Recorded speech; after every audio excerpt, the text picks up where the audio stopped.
पापंकुशा एकादशी का व्रत अत्यंत उत्तम माना जाता है।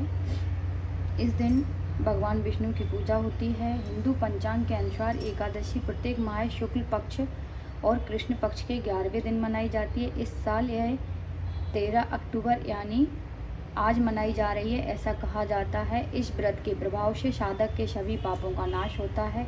इसके साथ ही मोक्ष की प्राप्ति होती है। वही इस दिन जो लोग उपवास रखते हैं उन्हें एकादशी का व्रत का पाठ जरूर करना चाहिए। आइए एकादशी के पाठ का शुरू करते हैं। पाप अंकुशा एकादशी की व्रत कथा। पौराणिक कथाओं के अनुसार पापंकुशा एकादशी को लेकर कई कथाएं प्रचलित हैं, जिसमें से एक का जिक्र यहाँ किया गया। विंध्याचल पर्वत पर क्रोधन नामक एक बहेलिया रहता था। वह बड़ा क्रूर था।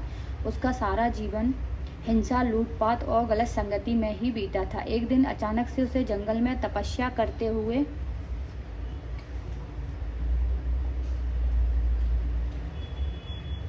अंगिरा ऋषि से मिले। उसने अंगिर ऋषि से कहा, मेरा कर्म बहेलिया का है, इस कारण मुझे ना जाने कितने ही निरीह पशु पक्षियों को मारना पड़ा है। मैंने जीवन भर पाप कर्म ही किए हैं, इसलिए मुझे नरक ही जाना पड़ेगा। कृपया कर मुझे कोई ऐसा उपाय बताएं जिससे मेरे सारे पाप मिट जाएं और मैं मोक्ष की प्राप्ति हो।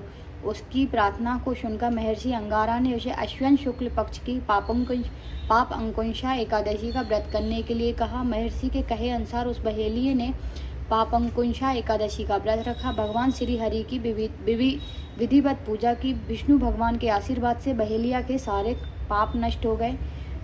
वही जब यमदूत बहेलियों को यमलोक लेने के लिए आए तो वह चमत्कार को देखकर हैरान हो चुके कि पापंकुशा एकादशी व्रत के प्रभाव से बहेलिये की सभी पाप समाप्त हो चुके हैं, जिसके चलते यमदूतों को खाली हाथ यमलोक लौटना पड़ा और बहेलिया को भगवान विष्णु की कृपा से वैकुंठ धाम की प्राप्ति हुई।